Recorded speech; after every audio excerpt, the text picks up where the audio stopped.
అన్ని రకాలుగా మోసం చేసిన పరిస్థితి అన్నమాట. అదే కాకుండా పేరెంట్స్ మీట్ అని చెప్పేసి ఈ ఊర్లో పవన్ కళ్యాణ్ గారు పాల్గొన్నారన్నమాట ఈ మున్సిపల్ మెయిన్ స్కూల్లో. దాంట్లో పేరెంట్స్ను లోపలికి తీసుకోలేదన్నమాట. అది కూడా ఎంపిక చేసిన స్టూడెంట్స్ మాత్రమే తీసుకున్న పరిస్థితి అన్నమాట.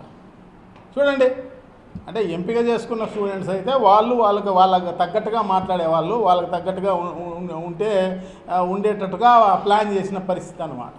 అది కూడా పోలీస్ బందోబస్తు ముమ్మరంగా పెట్టుకొని చేసిన పరిస్థితి అన్నమాట అన్ని రకాలుగా. సో ఈ రకంగా చేసి ఈ రకంగా నిర్వీర్యం చేసి, అదే కాకుండా జగన్మోహన్ రెడ్డి గారు గోరుముద్ద అని చెప్పేసి మధ్యాహ్న భోజనాన్ని నిజంగా కూడా మెను ప్రతిరోజు ఒక పౌష్టికాహారానికి సంబంధించిన అన్ని రకాలైనవి వాళ్ళకు కల్పించాలి అన్నదే జగన్మోహన్ రెడ్డి గారి ఉద్దేశం అన్నమాట.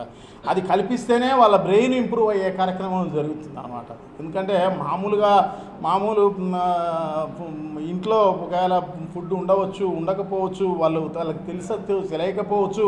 అందుకోసం ఆ ఫుడ్డు కరెక్ట్గా సమతౌల్యంగా అన్ని విటమిన్స్, అన్ని మినరల్స్, అన్ని రకాలుగా ప్రోటీన్స్ అన్ని రకాలుగా ఉంటే ఆ పిల్లల అన్ని అవయవాలు సక్రమంగా పెరిగే కార్యక్రమం జరుగుతుంది. అదే కాకుండా బ్రెయిన్ కూడా సక్రమంగా పనిచేసే కార్యక్రమం జరుగుతుంది.